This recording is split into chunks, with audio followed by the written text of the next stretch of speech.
Hi guys, it's Shar. Welcome back to my channel, Crafting Up a Storm. Today I've got some affordable, versatile, and easy thrift flips that I'm sure you'll love. Let's get crafting.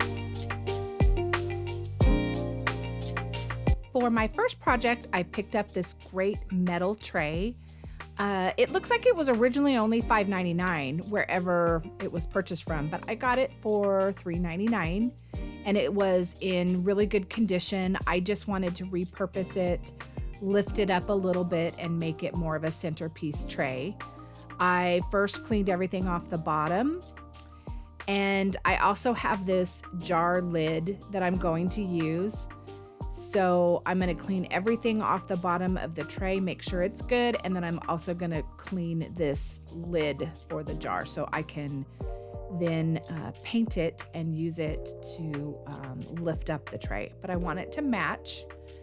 So now I'm going to take some white spray paint, do a couple of coats of white spray paint, and once that's dry, I will go around the lip of the edge of this lid with some black paint.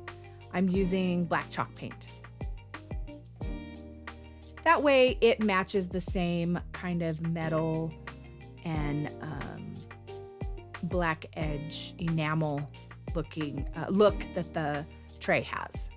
And you can see my spray paint job on my lid isn't super great, but that's fine. I'm going to put that toward the back. And I just go around the whole edge with some black paint. Now I'm going to use some E6000, and in the video I kind of only put it in the middle, but I do end up going around the edge of it as well. And I glue that down to the bottom of the tray.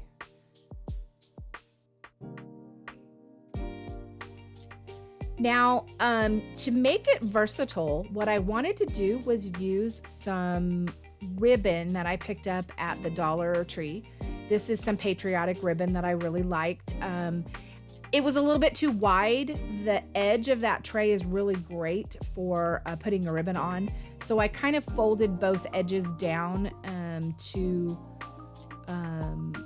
kind of keep good clean edges, but thin the ribbon out a little bit. And because I just want it to be temporary, I just took some tape. You could take some little tacky putty, wall putty, and use it as well. But I just took some tape because you won't see the inside of the tray, and taped this ribbon down. That's what makes it really versatile. You can put whatever ribbon you want. You can even use a little bit of hot glue and glue some maybe wood cutouts or something along this edge, because the hot glue will come back off this metal tray very easily. So very versatile.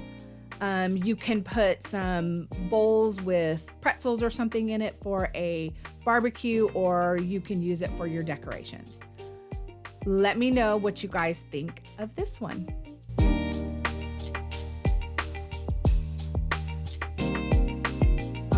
You all know how much I love this challenge. It's the 5 under $5 DIY challenge, hosted each month on the 5th by Missi at Crafty Cove DIY, Emily at Farm Charm Chic, and this month's guest host is Erin at Aimless Squirrel. Watch all the videos and get some wonderful thrift flip ideas.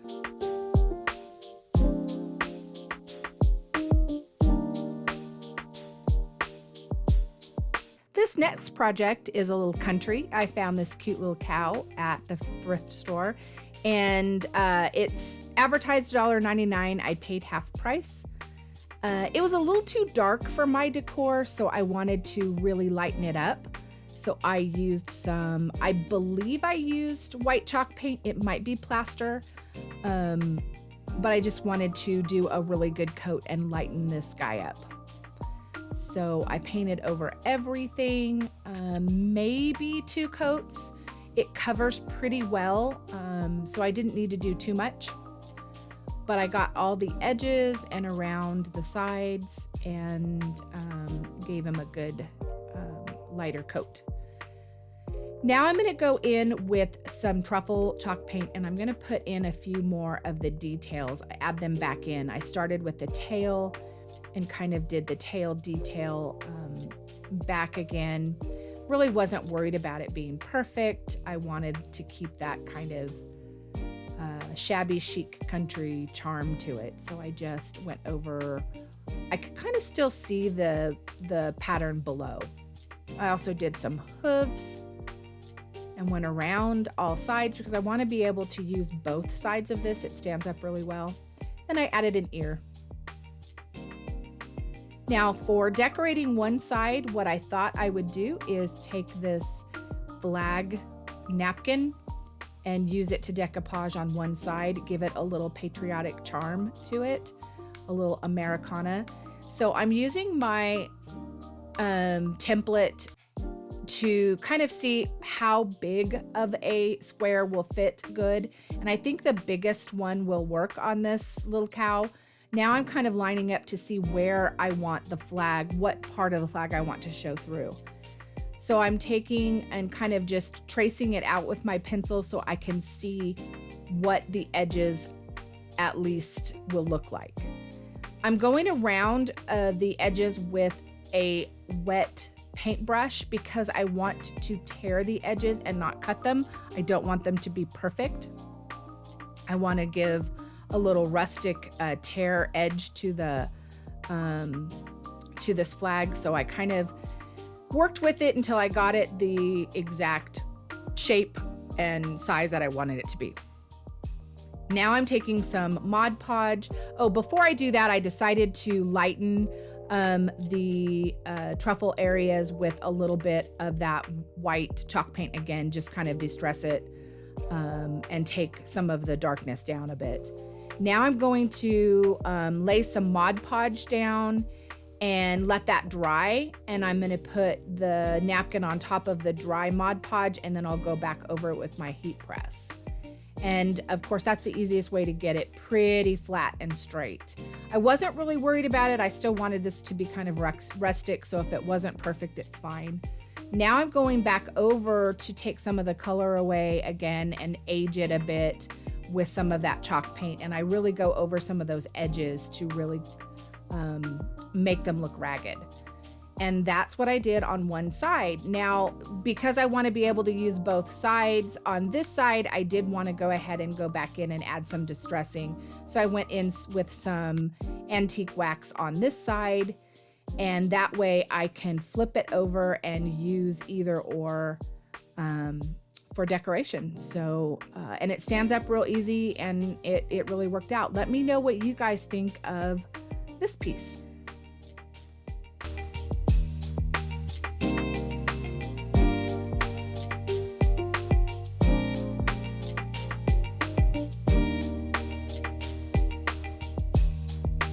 Now for this piece, I know that you can get a lot of those house shapes at Dollar Tree. However, I found this one at the thrift store. It was 99 cents. I paid half price for it. And I really did like the shape of it. It was good and thick and hardwood. I liked that it had the roof edge and the chimney. So I wanted to be able to use this piece as a different than the ones I can find at Dollar Tree. I cleaned up all the decoration off of it and gave it a good coat of plaster chalk paint. And I got in all the nooks and crannies. And now what I'd like to do is distress it a little bit, add some, just mainly to the edges. I wanted to add some distressing with the antique wax. I'm leaving the middle kind of open because this I'm going to use very versatile. I'm just going to temporarily put whatever I want as decoration on the front so that nothing is completely glued down. For the decoration on the front for right now, I wanted to put a star.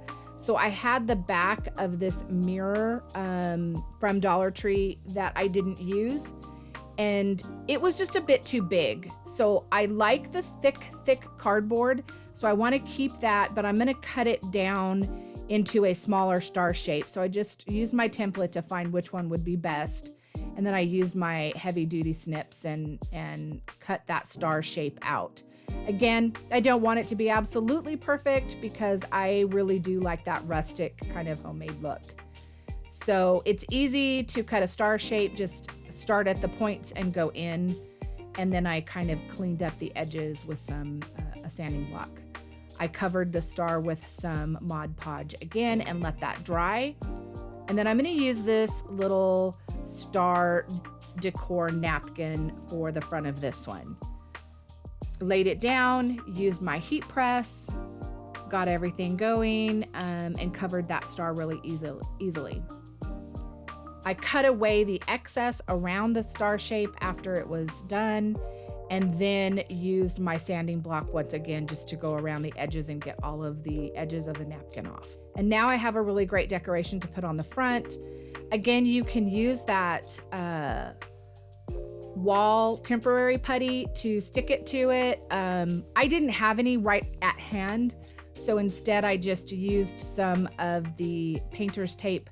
I rolled it in, like a roll and stuck it to the back just so that it stayed kind of in place. That's one of the reasons I didn't want to have wax right in the middle of the house. I wanted to kind of leave that a little open so that I can stick something to it. And I used some twine and wrapped it around it and just tied it. And this way I've got this temporary decoration that I can change. Actually I didn't tie it, I taped it. But that way I can temporarily decorate the front of this and use it. And because the back is the white plaster, it's very versatile. You can decorate it with whatever season it is. Let me know what you guys think of that one.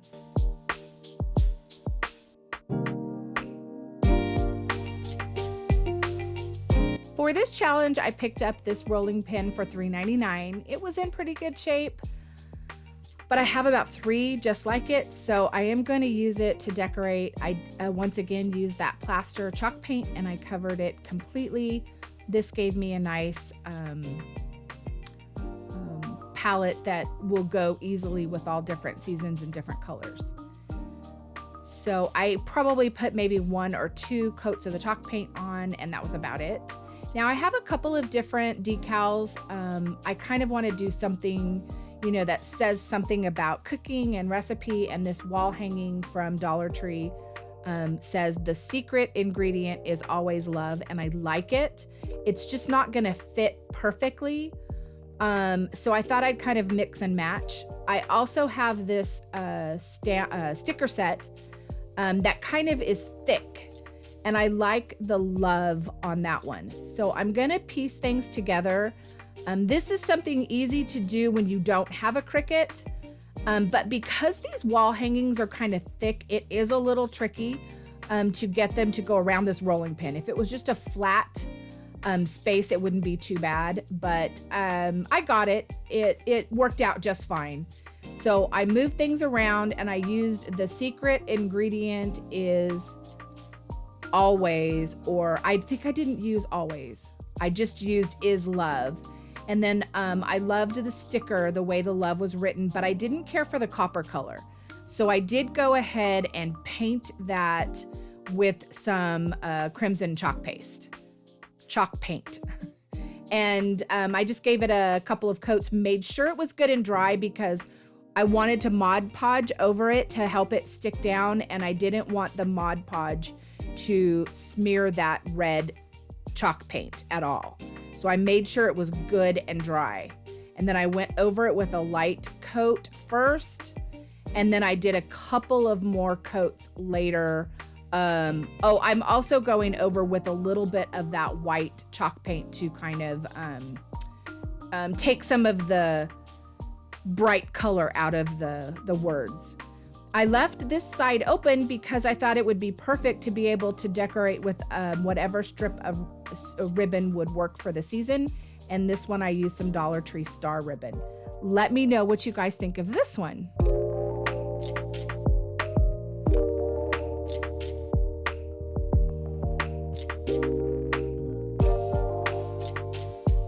For this last project, I picked up this crate at the secondhand store. I think it was $1.99, and it was a nice, good, tall, heavy-duty crate, so I really liked it. I know you can pick up smaller ones at Dollar Tree, but this one was really great. It did have a Christmas or winter decoration on the side, so I took that off. Now, what I wanted to do was open it up, so I took a straight edge and ran it around the edge as much as I could until I could just kind of break the bottom out of it. And I just kind of hit it with the hammer until it kind of gave in, and it was easy to take out after that. Here's a short candlestick that I found for, it was 99 cents. I paid half price again at that secondhand store, and I used it for a stand. I glued them together with the E6000, and now you can see that I painted it with some white spray paint. For the back, I want to use this spare chunk of chicken wire that I have. So I want to age it. I don't want it to be that nice shiny silver. So I used some truffle paint, and now I'm going to add a little bit of orange and gold to kind of make it look a little rusty in places. It's a little hard to see on this, but I do think it adds that touch to it. It's not a perfect fit on the back. There'll be a corner missing, but that's not a problem. I'm going to take care of that in a minute. So now I have my crate and candlestick painted, and I am going to distress it a little bit to not have it be so stark white. And the antique wax doesn't really, it smears quite a bit on this acrylic or this spray paint that I have, which ended up being fine. I kind of ended up wiping a lot of it away and just kind of using that as maybe changing the age of the wood look. I used a little bit of a wet wipe and a dry towel and kind of wiped a lot of it back.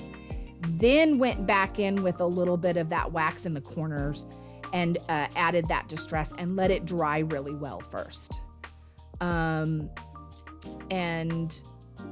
I just kind of played with it till I got it looking the way I wanted, kind of aged and rustic the way I wanted.